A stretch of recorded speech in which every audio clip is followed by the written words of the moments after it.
everyone. This is Brad Matheny again. I received a question from a new follower about the excess phase peak today. Let me come over here, right here. Mommy Miles. Excess phase peak. Couldn't quite make out that part about the high and drop. Okay, so let me find a good example about the excess phase peak and create another new template.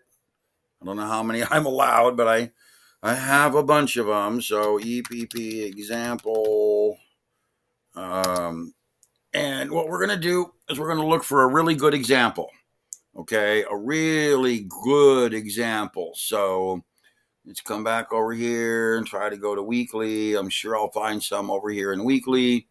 Look at this move in gold. Just love it. Think gold's really going to go parabolic, guys. So, just for the fun of it, a little gold play.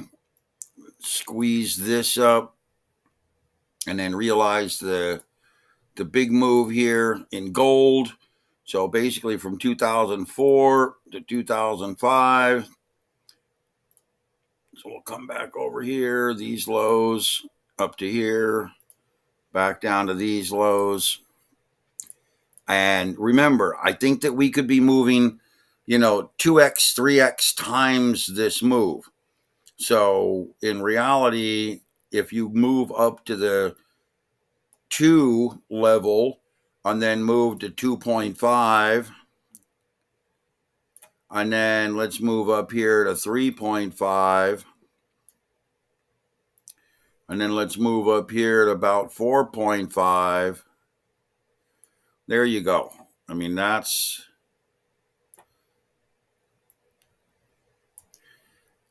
really where I think gold is going. And I'm going to tell you right now, this level right here is probably going to get hit before June 2025. This level up here is probably going to be more like 2026 or 2027.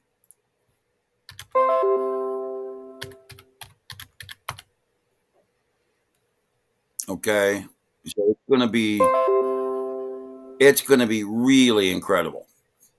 Okay, so now let's look for a decent excess phase peak pattern. I'm going to come back over here. I'm going to go to my watch list. I will go to my spider sectors, and let's try XLU. I'm looking for a really good example, something that's clear as day. Ooh, this might work.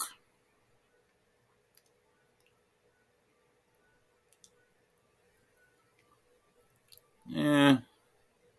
Let's see, we have XLB, XLP.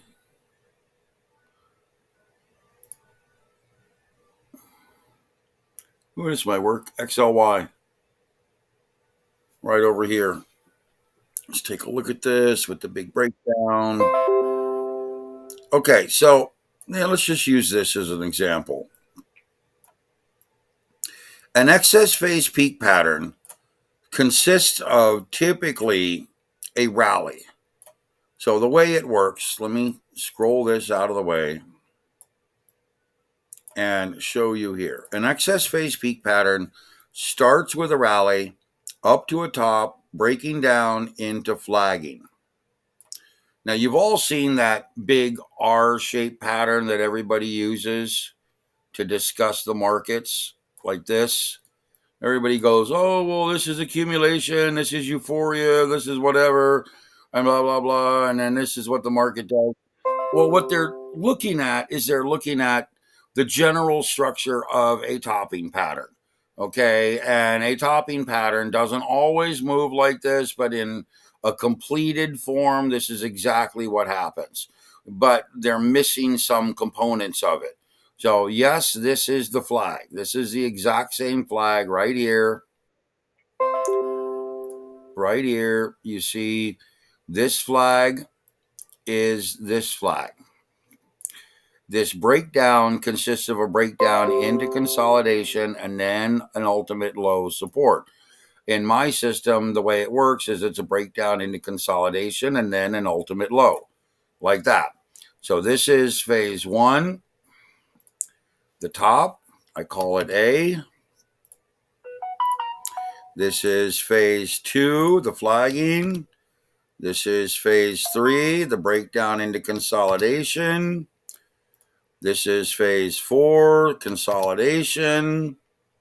And then this is the breakdown E into the ultimate low. So the way this works here is you have the consolidation zone here.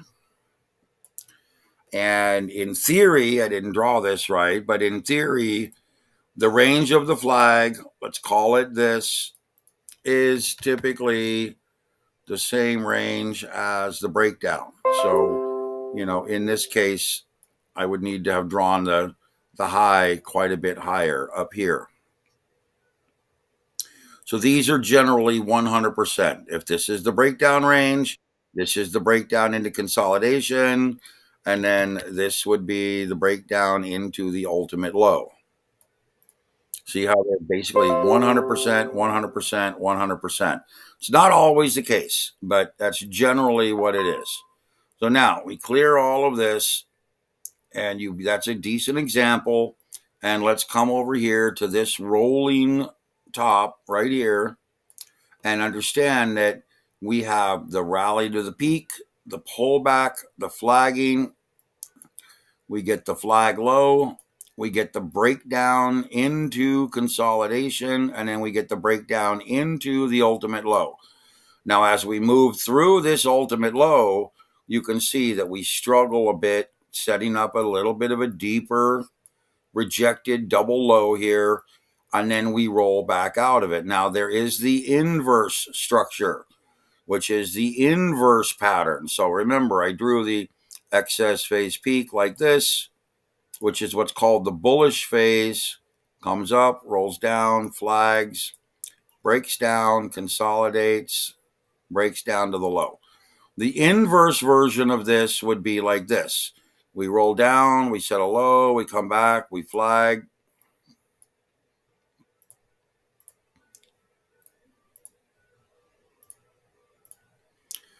And then we roll above the flag high into consolidation and then up to an ultimate high. You guys see this? You see how this works? Here's consolidation. Here's consolidation. Here's the flag low. This is the ultimate low. This is the ultimate high. The same pattern, it's just upside down. Okay, now, within this mode, we can get an invalidation to the upside here. It can happen really at any time in that structure or in this structure.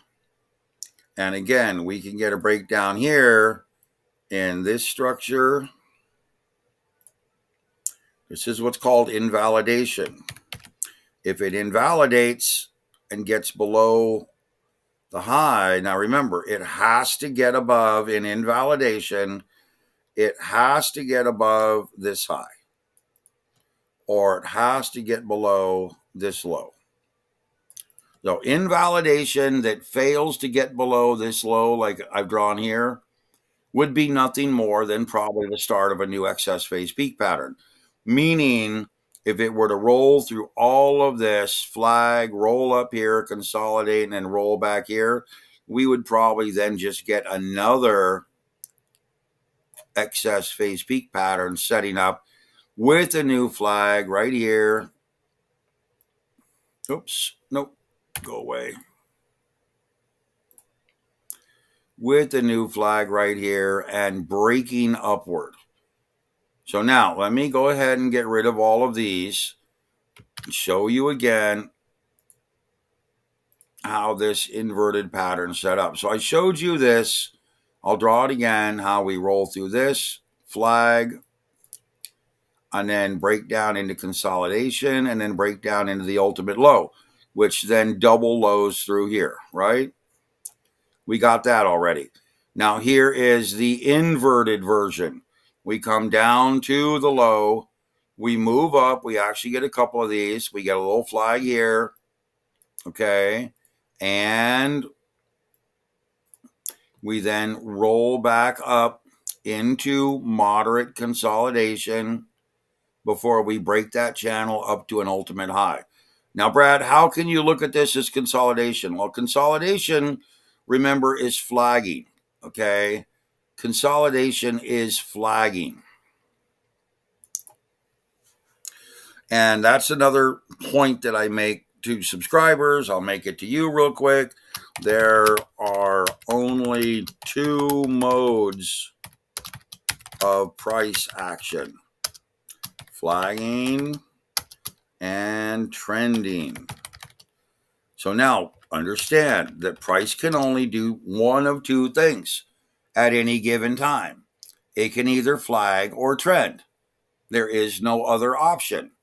Okay, so flagging means that we're moving into consolidation, which is trending means we're in a breakaway or breakdown type of a trend.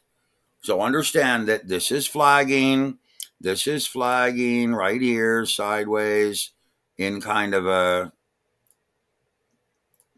broad sideways channel. And this is, again, there's various types of consolidation.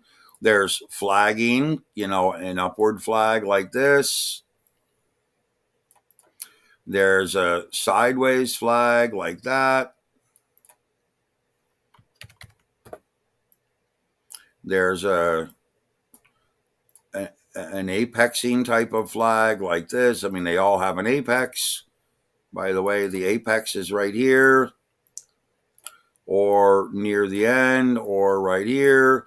There's upward flags, there's downward flags, there's expanding flags. There's all types of different flagging and consolidation patterns.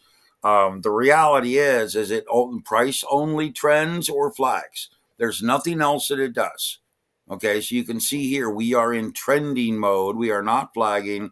And this is, again, we come down, we flag out. This is a sideways flag. Basically, it's this pattern, but shifted into a sideways trend. So you can see here, if I were to get rid of all of this or draw it like this, look at here. I'm going to give you a really wild example right now. So here we come, we rally up. Okay, there's our peak. We come back down, we move into our flagging formation. This is a very big multi-year excess phase peak pattern. Okay, so now we've come across this level. This is our flag high. We got above it and rejected. So this now becomes a rejection to the downside. Well, Brad, what do you see about this? I'll tell you what I see about this. You ready? It's going to be kind of fun to play this out, see how it plays out. So now this rejection then requalifies this as a potential breakdown. We have this ultimate low. Well, not ultimate low, it's called the flag low, right down here. And we have this flag channel setting up. You can see it kind of like that. And I'll draw this up here. Oops, I need that.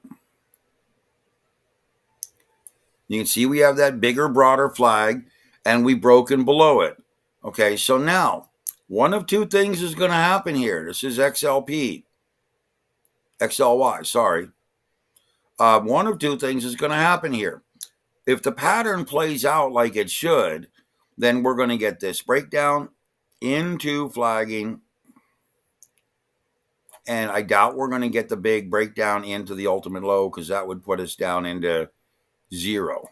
Okay, very hard to get to this zero level. I mean, let's face it, the world's going to end, internet's going to end, I'm going to end, you're going to end probably. Don't take it the wrong way, but yeah, if the market goes to zero, then we pretty much suck.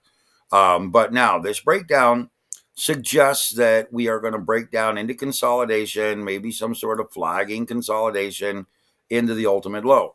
Is that likely? No. You want to know why? I just explained it to you. The market is very unlikely to, completely shut down. You have to understand, we have what, 8, 9, 10 billion people on the planet. That we're going to have an economy no matter what, as long as somebody survives. And if nobody survives, who cares? We're not going to be investing in anything. It won't really matter, right? Okay, so what this does mean, though, is that this low, this ultimate low, will likely hold, will likely be the deeper pullback level that we will see, and we will move into some sort of support level here, rolling back into an upward trend. So basically, you can come in here and you can look at this and say, this is highly unlikely. I mean, really, maybe a 1 or 2% chance. But staying in this range, consolidating back down in this area, maybe taking a Fibonacci level and saying, hey, okay, here's my flag low, here's my flag high, and we're right now at a 50% level. You know what? That's a pretty good low. That's a pretty good pullback right in this area. Actually, just above the 50% level on the low. We're up above the 382 level here. I mean, you would be basically looking at this saying an easy entry level would be right in this area. Really easy. Small, entry, but still valid entry. So again, you can find these everywhere. Make sure I'm not running out of time. They're everywhere. I come down here on a 1 hour chart. This is XLY again, auto scale, remove everything so you can see and watch. I'll just draw what I see. Okay. Here's a excess phase peak coming up here, coming across, flagging, breaks to new high, invalidates, comes up, sets up an excess phase peak, flags, breaks to new highs, comes up, sets up an excess phase peak, flags down into consolidation, breaks back up, never gets above the high, sets up a bigger, broader excess phase peak here in blue. There's our peak, there's our flag, there's our breakdown into consolidation, into the ultimate low. How did we measure on the total scope of the pullback to the breakdown?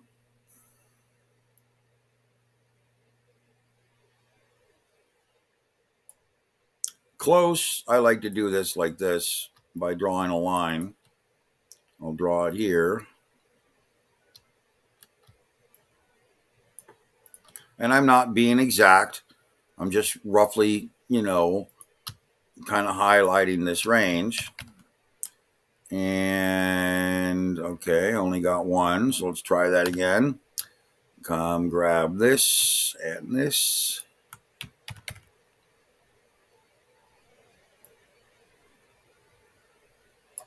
And looky. A perfect. Pretty much 100% down to the low, 100% down to the consolidation zone, and 100% down to the ultimate low. 100, 100, 100. Absolutely perfect. And of course, now that we've come down here, we will likely at some point turn into an inverted structure, which would be a move down, pulling up, and then flagging downward like this, setting up an inverted structure, which may come up into this area again and may try to push higher. So now, there's the excess phase peak pattern. I've got no time left. I'll do the cradle pattern later. But again, the excess phase peak pattern is something you need to understand. This is one of the core constructs of price. Price always tells us what's going on. And remember, if it doesn't make any sense to you, if you can't understand the reason why it may do this, or if it shows that it's going to go to negative numbers, yeah, it's probably not likely, like I showed you earlier. But look at how this makes sense. Look at how this hourly chart on XLY played out, flagged, broke down. You see right here, once we broke down, solid short right down to this area, And look, that's well, I don't have to do that. Look here. That's a 10% move. Imagine if you knew this was coming and could understand right over here at flagging that we're either going to go up right here and invalidate to the upside, or we're going to go down to this level. You tell me. You have, at this point, think of it like this. You have an understanding of what the market's likely to do, and you have predictable targets, and you have predictable outcomes. Okay, so it's almost like you can see into the future, right? That's the whole point of this. It's almost like you can see into the future. Okay, guys, that's it for now. Talk to you later.